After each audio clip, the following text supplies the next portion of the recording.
তো আজকে আমি রান্না করব সমস্ত সবজি দিয়ে মাশরুম।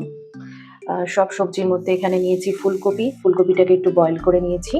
আর গাজর, আলু, পেঁয়াজ, আলুটা স্কিপও করা যেতে পারে, টমেটো, ক্যাপসিকাম, এখানে red bell pepper, yellow bell pepper এগুলো দেওয়া যেতে পারে, একটু রসুন আর লঙ্কা তো আমি পরে দেবই, কাঁচা লঙ্কা। আর এখানে মাশরুমটাকে আমি এখনো কাটিনি, আমি ঠিক রান্নার মুহূর্তে কাটবো। তো চলুন শুরু করা যাক আজকের রান্নাটা। অনেক দিন পর আবার রান্নার ভিডিও আমি ছাড়ছি, কেন কি একটু 1 মাস খুব ব্যস্ত ছিলাম, যার জন্য মানে ভিডিও ছাড়া হয়নি। তার জন্য খুবই সরি আমি যে ভিডিও ছাড়তে পারিনি আমি একদম। তো চলুন রান্নাটা স্টার্ট করি। তো যেহেতু আমি সর্ষের তেলই খাই, আপনারা এতদিন ধরে আমার ভিডিও যারা দেখেন তারা হয়তো জানেন যে আমি সর্ষের তেলটাই খাই, আর সাদা তেলটা অতটা পছন্দ করি না। তো আপনারা যদি চান তো এতে সাদা তেলও দিতে পারেন, কোনো প্রবলেম নেই। তেলটা আমি একটু কম দিলাম, আপনাদের প্রয়োজন মতন আপনারা তেল একটু বেশিও দিতে পারেন। আর সাদা তেলেও এটা রান্না করলে খারাপ লাগবে। আমি ফুলকপিটাকে একটু ভেজে তুলে নেবো, নাহলে ফুলকপিটা একটু কাঁচা কাঁচা খেতে লাগে, তো যার জন্য আমি ফুলকপিটাকে আগে একটু ভেজে নিই। গরম হয়ে গেছে, আমি এবার আস্তে আস্তে ফুলকপিটা দিচ্ছি।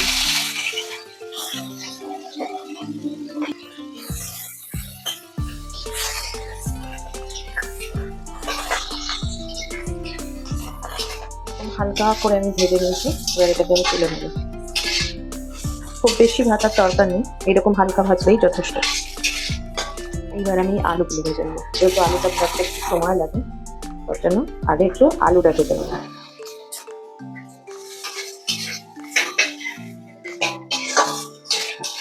তো আলুটা হাফ ভাজা হয়েছে, আমি পুরোটাও ভাজবো না। তারপরে তেলের মধ্যে রসুনটা দিলাম, হালকা তো রসুনটা একটুখানি কাঁচা গন্ধটা কেটে যাবে। তারপর আমি পেঁয়াজটা দিয়ে দেবো।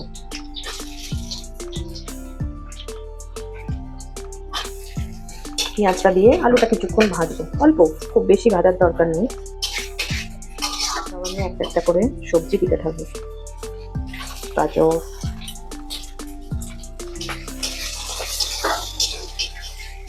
খুব বেশি ভাজা হবে না, জাস্ট হালকা হালকা ভাজা হবে। গাজর মোটামুটি সামান্য ভাজা হয়ে গেছে, এবার আমি টমেটো আর ক্যাপসিকামটা দিয়ে দেবো।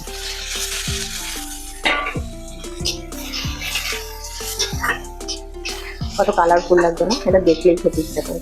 এটা যদি বেশি ভাজা হয়ে যায় তাহলে অতটা খেতে ভালো লাগবে না, এই জন্য খুব হালকা। আর ভাজবো না, এবার আমি মাশরুমগুলো কেটে নিয়ে ধুয়ে নিয়েছিলাম সেগুলো দিয়ে দিলাম। যারা মাশরুম অনেকে আলু দিয়ে ভাজা করে খান বা মশলা দিয়ে তরকারি মতন করে খান, একবার এইভাবে খেয়ে দেখতে পারেন, বেশ ভালো লাগবে। দিয়ে অনেক সবজিও খাওয়া যাবে। এবার আমি ফুলকপিটা দিয়ে দেবো, তার সঙ্গে দিয়ে দেবো লঙ্কা, একটু মশলা দিয়ে এটাকে ঢাকা দিয়ে রান্না করবো। নুন সবার আন্দাজ মতো সবাই দিয়ে একটু গোলমরিচের গুঁড়ো, গোলমরিচটা আমার গুঁড়ো করা নেই তাই গুঁড়োটাই দিলাম, নাহলে আমি গোলমরিচ গোটা এনে পিষে নিই। খুব একটা আমি এই গুঁড়োটা পছন্দ করি, মশলাটা একটু টেস্ট আনার জন্য, কোনো মশলা তো দিইনি, একটু টেস্ট আনার জন্য মিট মশলাটা একটু দেবো।